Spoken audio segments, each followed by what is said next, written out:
Welcome to shine award with आजी। इस video में हम लोग देखने वाले हैं क्लास 12 समाज शास्त्र का चैप्टर 2 भारतीय समाज की जनसांख्यिकी संरचना।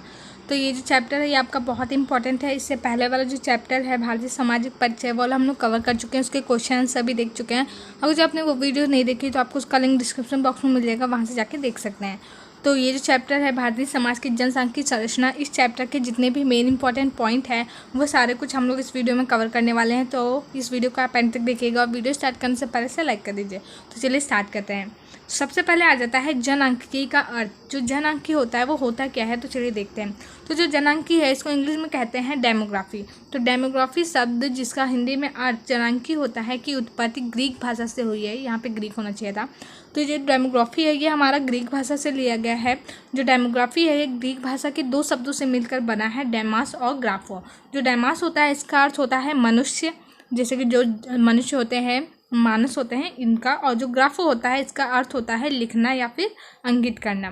तो इस प्रकार जो डेमोग्राफी होता है इसका पूर्ण शाब्दिक अर्थ हो जाता है मनुष्य की जनसंख्या के बारे में लिखना या अंकित करना। तो आप इस डिफिनेशन को ऐसे लिख सकते हैं कि जो जनांकी होता है, जनांकी ये जो है ये डेमोग्राफी शब्द से लिया गया है जो कि ग्रीक भाषा का एक शब्द है और ये दो शब्दों से मिलकर बना है, डेमास और ग्राफो। डेमास का अर्थ होता है मनुष्य और ग्राफो का अर्थ होता है लिखना या अंकित करना। अतः जो इस प्रकार डेमोग्राफी का शाब्दिक अर्थ मनुष्य जनसंख्या के बारे में लिखना या अंकित करना होता है। उसके बाद आ जाता है अचीले गुलियार्ड। अचीले गुलियार्ड एक समाजशास्त्री हैं जिन्होंने इस जो जनांकी उसके बारे में क्या बताया, देखते हैं। तो अचीले गुलियार्ड में संक्षेप में कहा है यह वह विज्ञान है जो मनुष्य की संख्या के बारे में अध्ययन कराता है।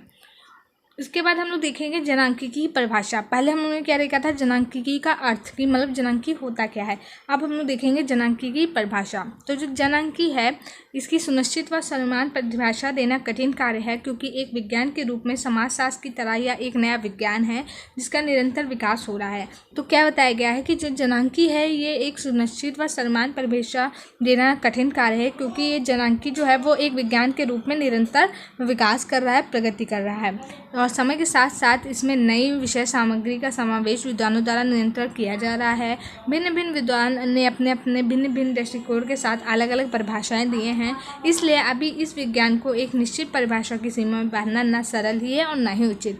तो क्या बताया जा रहा है कि जो भिन्न भिन्न विद्वान हैं उन्होंने इस जनांकी के विषय में अपनी अपनी अलग अलग हिसाब से परिभाषाएँ दी गई हैं, इसलिए इसकी कोई एक सुनिश्चित परिभाषा अभी तक नहीं बनाई गई है।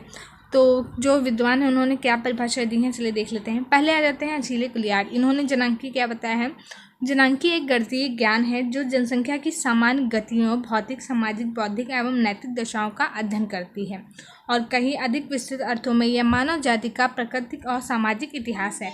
तो इस टाइप की आपको पूरी डिफिनेशन अच्छे से लर्न करनी है। जब भी जैसे कि लॉन्ग क्वेश्चन में आपका पूछ लिया जाता है जनांकी क्या होता है इसकी परिभाषा दीजिए, तो आप उसमें अगर जो ये डिफिनेशन लिख देते हैं किसी समाजशास्त्री की, किसी विद्वान की, तो आपको अच्छे मार्क्स मिलते हैं। सेकंड है हमारे लीवासियर। इन्होंने क्या बताया है जनांकी जनसंख्या संबंधी विज्ञान है जो जनसंख्या की दशा का पता लगाकर उसकी गतिशीलता का अध्ययन करती है।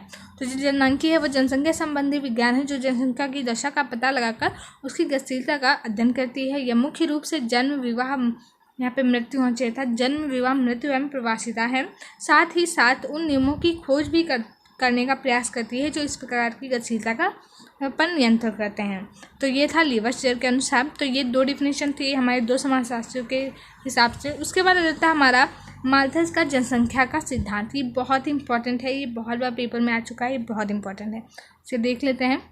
तो जो थॉमस रॉबर्ट माल्थस थे इन्होंने ये जो जनसंख्या सिद्धांत था ये 1798 में लिखा था। अपनी एक बुक थी इनकी, एक इन्होंने इससे लिखा था, एक लेख लिखा था an essay on the principle of population. उसमें ही इन्होंने इस सिद्धांत के बारे में बताया था। तो क्या हुआ था 1798 में जनसंख्या संबंधी सिद्धांत का प्रतिपादन किया था। माल्थस ने अपना सिद्धांत अनेक तत्कालिक परिस्थितियों, प्रचलित आशावादी विचारों, अपने यूरोपीय देशों के भ्रमण के दौरान विभिन्न देशों की जनसंख्या का विकास का गहन अध्ययन कर प्रतिपादित किया था। तो कैसे प्रतिपादित किया था, जो माल्थस थे ये दूर जगह जगह जाते थे, अलग अलग देशों में जाते थे, वहाँ की जो जनसंख्या था उसका मतलब कि उसका अध्ययन करते थे कि क्या हो रहा है जनसंख्या में, और सारा कुछ उन्होंने अपने सिद्धांत के अंतर्गत लिखा था।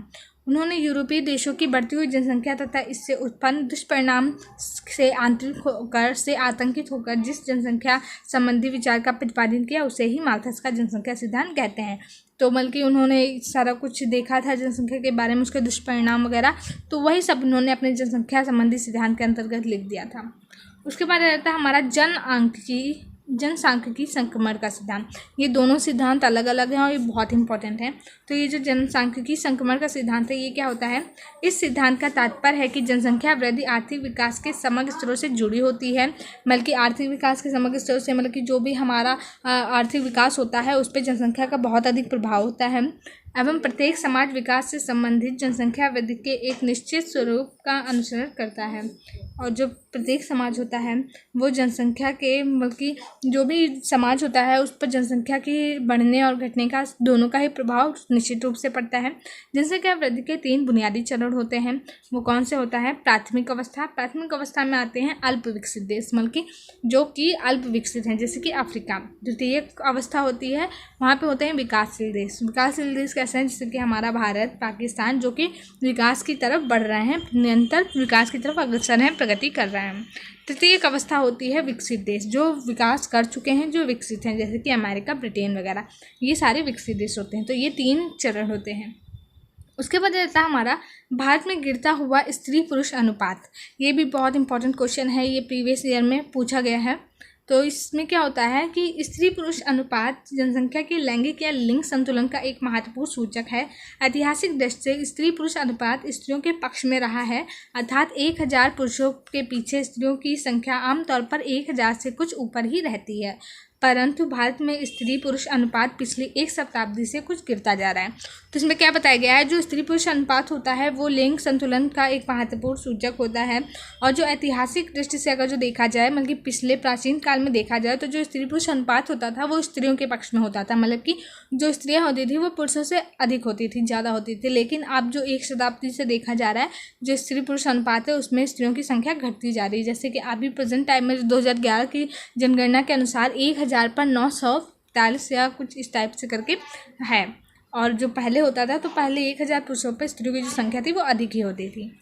आगे देखते हैं। इसके बाद आ जाता है हमारा जनसंख्या घनत्व। तो जनसंख्या घनत्व भी बहुत इंपॉर्टेंट है, चलिए इसे देख लेते हैं। जनसंख्या घनत्व से तात्पर्य प्रति वर्ग किलोमीटर में निवास करने वाले मनुष्यों की संख्या से लगाया जाता है। तो जनसंख्या घनत्व क्या होता है कि जो प्रति 1 वर्ग किलोमीटर जो होता है उसमें जितने भी निवास करते हैं लोग, उन सभी की संख्या जनसंख्या घनत्व के अंतर्गत आ जाती है। भारत में बढ़ती हुई जनसंख्या के कारण जनघनत्व भी बढ़ रहा है। तो ऑफकोर्स अगर जो भारत में जनसंख्या बढ़ रही है तो उसका जनघनत्व भी बढ़ेगा, क्योंकि जितनी तेज़ी से जनसंख्या बढ़ेगी उतनी तेज़ी से जनघनत्व भी बढ़ेगा। उसके बाद आ जाता है साक्षरता। तो साक्षरता ये बहुत इंपॉर्टेंट क्वेश्चन है। ये आपका शॉर्ट टाइप में आ जाता है या फिर लॉन्ग में भी आ जाता है, मतलब लघु उत्तरी में भी पूछा जाता है। तो ये बहुत इंपॉर्टेंट है। तो क्या है, भारत साक्षरता की दर से अभी भी बहुत पीछे है, क्योंकि भारत में बहुत ज़्यादा लोग ग्रामीण निवास करते हैं, ग्रामीण क्षेत्रों से निवास करते हैं, जहाँ पर शिक्षा को इतना ज़्यादा प्रोत्साहन नहीं मिलता है। इसलिए जो भारत में जो साक्षरता दर है वो बहुत ही ज़्यादा कम है। यद्यपि स्वतंत्रता के बाद उसमें लगातार वृद्धि हो रही है। 1951 में देश की कुल जनसंख्या 18.3% भागी साक्षर था, जबकि 2011 में बढ़कर ये 74.04 हो गया। लेकिन ये जो 74.04% हुआ था, ये किस कारण हुआ था? क्योंकि इसका मूल कारण यह था कि जब 2011 में जनगणना हुई थी हमारी, तो उन व्यक्तियों को भी साक्षर मान लिया गया था जो कि पढ़े लिखे हैं, एक भाषा को वो पढ़ना या लिखना जानते हैं, मतलब कि अपना नाम लिखना जानते हैं, तो उन लोगों को भी साक्षर मान लिया गया था। उनके लिए मतलब कि साक्षर होने के लिए कोई डिग्री वगैरह की आवश्यकता नहीं थी। तो ये चीज़ होती है साक्षरता। तो आई होप आप लोगों को समझ में आया होगा। तो यही था हमारे चैप्टर का मोस्ट इंपॉर्टेंट। इसके बाद हम क्वेश्चन की वीडियो लाएंगे, जो कि बिल्कुल ही इस चैप्टर से जितने भी मोस्ट इंपॉर्टेंट क्वेश्चन होंगे वो आपको मिल जाएंगे। तो वीडियो अच्छी लगी तो प्लीज़ से लाइक करिए और चैनल को सब्सक्राइब कर दीजिए। तो मिलते हैं हमारे नेक्स्ट वीडियो में। Thank you.